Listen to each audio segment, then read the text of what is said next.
Hello everyone दोस्तों, स्वागत है आप सभी का मेरी एक और नई वीडियो में। इससे पिछली वीडियो में हमने 1 से लेकर 50 तक का ईवीएस से रिलेटेड 50 क्वेश्चन पूरे सॉल्व किए थे और इस वीडियो में मैं लेकर आया हूँ 51 से लेकर 100 तक का। इसके बाद ये वीडियो पूरी कवर हो जाने वाली है। बढ़ते हैं नेक्स्ट क्वेश्चन की ओर। पीने के जल में निम्नलिखित में से किसकी अधिकता से फ्लोरोसिस नामक बीमारी हो जाती है? तो इसका बिल्कुल राइट ऑप्शन हो जाएगा फ्लोराइड के कारण। बढ़ते हैं नेक्स्ट क्वेश्चन की ओर। अगला सवाल हमसे कहता है नदी के जल का BOD अधिक है, इसका अर्थ क्या है? पिछली वीडियो में क्वेश्चन आया था कि BOD का फुल फॉर्म क्या था, तो इसमें था बायोलॉजिकल ऑक्सीजन डिमांड। BOD का फुल फॉर्म भी आपको वहाँ देखने को मिल सकता है। अगर BOD जितना ज़्यादा होगा तो इसका मतलब होगा कि वह पानी उतना ही ज़्यादा प्रदूषित है, तो अत्यधिक प्रदूषित इसका बिल्कुल राइट ऑप्शन। जिसके जल का BOD जितना ज़्यादा होगा वह पानी उतना ही ज़्यादा प्रदूषित होगा। बढ़ते हैं नेक्स्ट क्वेश्चन की ओर। अगला सवाल कहता है सीवेज प्रदूषित जल पीने के कारण क्या हो जाता है? अगर हम सीवेज प्रदूषित जल पीते हैं तो पेचिस हो सकता है, टाइफाइड हो सकता है और डायरिया, ये तीनों ही हो जाएंगे, तो हमें उपरोक्त सभी इसका सही करना पड़ेगा। बढ़ते हैं नेक्स्ट क्वेश्चन की ओर। ध्वनि की तीव्रता को निम्नलिखित में से किस में मापा जाता है? और ध्वनि की तीव्रता को मापते हैं हम डेसिबल में, तो डेसिबल इसका बिल्कुल राइट ऑप्शन। बढ़ते हैं नेक्स्ट क्वेश्चन की ओर। अगला सवाल हमसे क्या कहता है चिपको आंदोलन का आरंभ किस वर्ष में हुआ था? 4 ऑप्शन देखने को मिलते हैं 1970, 1971, 1972 या फिर 1974। दोस्तों अगर हम बात करें चिपको आंदोलन की तो इस आंदोलन की शुरुआत हुई थी 1972 से। 1972 से इस आंदोलन की शुरुआत हुई। वनों का कटान हो रहा था तो उनको बचाने का निर्णय लिया गया। चमोली में यह आंदोलन शुरू हुआ था 1974 में। चमोली में शुरू हुआ यह 1974 में, जिसका नेतृत्व किया एक 23 वर्षीय महिला ने जिनका नाम था गोरा देवी। तो सबसे पहले शुरुआत हो गई थी उसकी 1972 में ही, तो ऑप्शन सी इसका बिल्कुल राइट हो जाएगा। 1972 से शुरुआत हो गई थी। बढ़ते हैं नेक्स्ट क्वेश्चन की ओर। अगला सवाल हमारे पास एस्बेस्टॉस क्या है? तो वह है एक अधात्विक खनिज। नेक्स्ट क्वेश्चन हमारे पास जीवाश्म ईंधन कैसे होते हैं? अगर जो जीवाश्म ईंधन होते हैं वह एक बार खत्म कर देते हैं तो उन्हें पुनः जीवित नहीं कर सकते, पुनः जीवित न होने वाले संसाधन होते हैं। नेक्स्ट क्वेश्चन कार्बनिक पदार्थों में निहित ऊर्जा क्या कहलाती है? वह कहलाती है बायोमास। अगला सवाल है हमारे पास वर्मी कंपोस्टिंग में निम्नलिखित में कौन से मुख्य रूप से अपनी भूमिका अदा करता है? वर्मी कंपोस्टिंग में मुख्य रूप से भूमिका अदा करता है केंचुआ, जिसे किसान का मित्र भी कहा जाता है। बढ़ते हैं नेक्स्ट क्वेश्चन की ओर। भारतीय गैंडा कहाँ सुरक्षित है? तो इसमें हमें बताना है राइट ऑप्शन। तो काजीरंगा राष्ट्रीय उद्यान में है भारतीय गैंडे सुरक्षित हैं। अगला सवाल है हमारे पास बेतला राष्ट्रीय उद्यान कहाँ स्थित है? दोस्तों ये मोस्ट इंपोर्टेंट क्वेश्चन है, बार बार देखने को मिलता रहता है, तो इसका बिल्कुल राइट ऑप्शन हो जाएगा झारखंड में स्थित है। इससे पहले भी मैंने 1 से 50 तक लेकर क्वेश्चन बनाई है और कुमाऊं यूनिवर्सिटी 2022 का पेपर भी मैंने उसमें सॉल्व किया हुआ है। उन दोनों की वीडियो का लिंक मैंने डिस्क्रिप्शन बॉक्स में दिया है। इस वीडियो के बाद आप उन वीडियो को ज़रूर देखना, उनमें से भी आपको कहीं ना कहीं क्वेश्चन वहाँ देखने को मिलने वाले हैं। झारखंड के किस जिले में पक्षी अभ्यारण्य स्थित है? तो वहाँ का फेमस पक्षी अभ्यारण्य है साहिबगंज जिले में। बढ़ते नेक्स्ट क्वेश्चन की ओर। अगला सवाल हमसे कहता है पर्यावरण जीव के परिस्थिति कारकों का योग है, यह किसने कहा था? यह कहा था फिटिंग ने।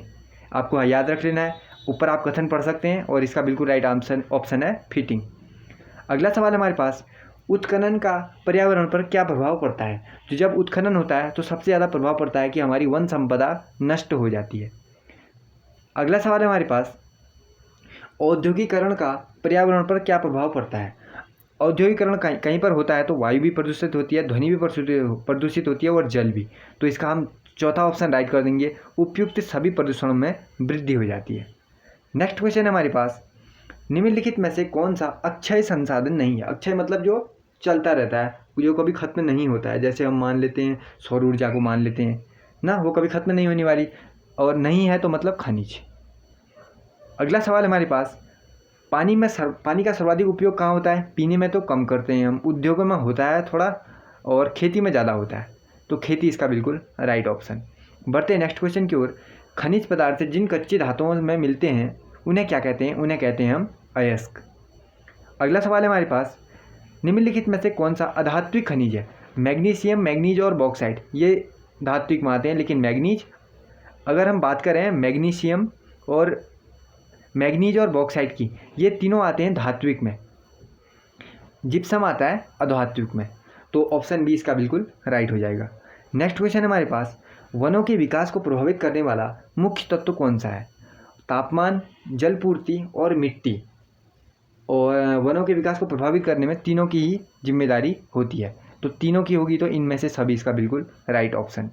नेक्स्ट क्वेश्चन है हमारे पास, कांटेदार वृक्ष व कटीली झाड़ियाँ किस प्रकार की वनस्पति हैं?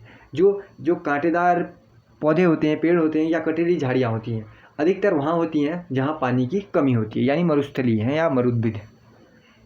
अगला सवाल है हमारे पास, पर्यावरण के संबंध में कौन सा तथ्य गलत है यह हमें बताना है। जैवमंडल पर्यावरण के अध्ययन की आधारभूत इकाई है, ठीक लिखा हुआ है। जीवमंडल में भौतिक और जैविक दोनों तत्व विद्यमान है, ये भी ठीक है। हरे पौधे अपने मृत अवयवों को अपघटित कर देते हैं, ये तीसरा वाला हमें गलत लगता है, तो तीसरा वाला इसका बिल्कुल राइट हो जाएगा। बढ़ते हैं नेक्स्ट क्वेश्चन की ओर। पर्यावरण के घटकों में आप किसे सम्मिलित करेंगे? जल को करेंगे, वायु को करेंगे, मृदा को, तीनों को ही करेंगे, तो इनमें से सभी को करेंगे। अगला सवाल है हमारे पास, पर्यावरण को सर्वाधिक कौन बिगाड़ता है? पशुपालन और कृषि नहीं बिगाड़ते, उद्योग धंधे सबसे, परिवहन भी बिगाड़ता है लेकिन उद्योग धंधे के बराबर नहीं बिगाड़ता, तो ऑप्शन सी को हम राइट कर लेंगे। अगला सवाल, इसमें से दोस्तों कहीं ना कहीं ऐसे क्वेश्चन होंगे जो आपको अपने पेपर में देखने को मिलने वाले हैं, क्योंकि ये सबके लिए ग्रेजुएशन में कंपलसरी पेपर होता है और आपको इसमें अगर बेहतर स्कोर करना है तो आपको इन वीडियो को पूरा लर्न करना पड़ेगा, पूरे क्वेश्चन को। पर्यावरण एवं स्वास्थ्य की व्याख्या करने हेतु भूगोल की किस शाखा को विकसित किया गया है? इसके लिए विकसित किया गया है चिकित्सा भूगोल को। नेक्स्ट क्वेश्चन है हमारे पास, जनसंख्या वृद्धि को प्रभावित करने वाले कारकों में कौन सा कारक प्राकृतिक कारक है? प्राकृतिक कारक की अगर बात करें तो प्रजाति की प्रजनन क्षमता प्राकृतिक हो जाएगी। नेक्स्ट क्वेश्चन, जनसंख्या विस्फोट संबंध है। जनसंख्या विस्फोट कब होगा? जब जो जन्म लेने की जो दर होगी वह ज़्यादा होगी और मृत्यु होने की दर कम हो जाएगी, तो उच्च जन्म दर और निम्न मृत्यु दर इसका बिल्कुल राइट ऑप्शन। बढ़ते हैं नेक्स्ट क्वेश्चन की ओर। पर्यावरण संरक्षण हेतु संयुक्त राष्ट्र संघ द्वारा प्रथम मानव पर्यावरण सम्मेलन कहाँ आयोजित किया गया? पर्यावरण संरक्षण तो पहला मानव पर्यावरण सम्मेलन कहाँ हुआ था? यह सिंपल सा क्वेश्चन है, पिछली वीडियो में भी मैंने बताया हुआ है, तो इसका आंसर आपको कमेंट करके ज़रूर बताना है। नेक्स्ट क्वेश्चन, ऐसे ही और भी क्वेश्चन होंगे जो पिछली वीडियो में आए हैं, तो आपको पिछली वीडियो देखनी है, इसके बाद आपको लर्न हो जाएंगे। भारत में वन्यजीव संरक्षण अधिनियम कब बनाया गया? यह बनाया गया था 1972 में। नेक्स्ट क्वेश्चन, जैव विविधता में कौन सम्मिलित है? पौधे भी हैं, जीव जंतु भी हैं, सूक्ष्म जीवाणु भी हैं, तो उपरोक्त सभी इसका बिल्कुल राइट हो जाएगा। अगला सवाल, मानव तथा पर्यावरण के परिवर्तनशील संबंधों का विशद विवरण किस में मिलता है? मानव पारिस्थितिकी में मिलता है हमें विशद विवरण। अगला सवाल है हमारे पास, नॉटिलिटी सीधे निर्भर किस पर करती है? नॉटिलिटी यह करती है जनसंख्या के जन्म दर पर। अगला सवाल है हमारे पास, एड्स का संचरण किससे होता है? हाथ मिलाने से दोस्तों एड्स का संचरण नहीं होता है। अगर कोई किसी व्यक्ति को एड्स है, उससे कोई हाथ मिला देगा, उसे भी एड्स नहीं होगा, ऐसा नहीं होता है। असुरक्षित यौन संबंधों से हाँ होता है। रक्त ट्रांसफ्यूजन से, इससे भी होता है। अगर हम संक्रमित सुई लगवा लेते हैं तो उससे भी होता है। तो और ब और 100 दोनों, यानी ये वाला भी होता है और ये वाला भी होता है, पहला वाला नहीं होता। बढ़ते हैं नेक्स्ट क्वेश्चन की ओर। विश्व जैव विविधता दिवस किस दिन मनाया जाता है? तो दोस्तों 23 नवंबर, 22 मई, 5 जून या 8 मार्च। अगर विश्व जैव विविधता दिवस की बात करें तो यह मनाया जाता है 22 मई को। तो यह मनाया जाता है 22 मई को, तो 22 मई इसका बिल्कुल राइट ऑप्शन हो जाएगा। बढ़ते हैं नेक्स्ट क्वेश्चन की ओर।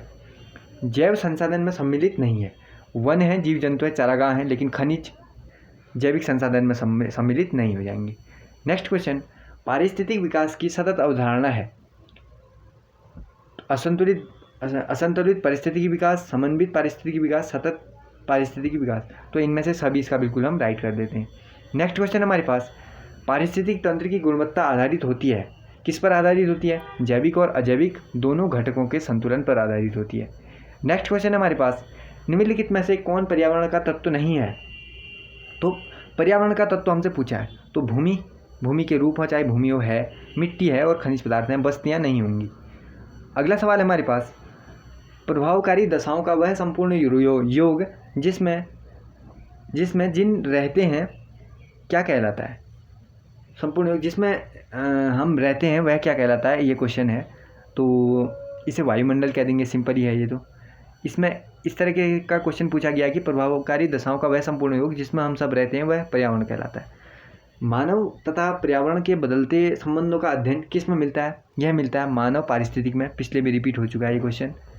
भूस्खलन सर्वाधिक प्रभाव कहाँ होता है भूस्खलन का? तो मैदानी क्षेत्रों में तो बहुत कम भूस्खलन हमें देखने को मिलता है, जो पर्वतीय क्षेत्र होते हैं उनमें सबसे अधिक भूस्खलन होता रहता है।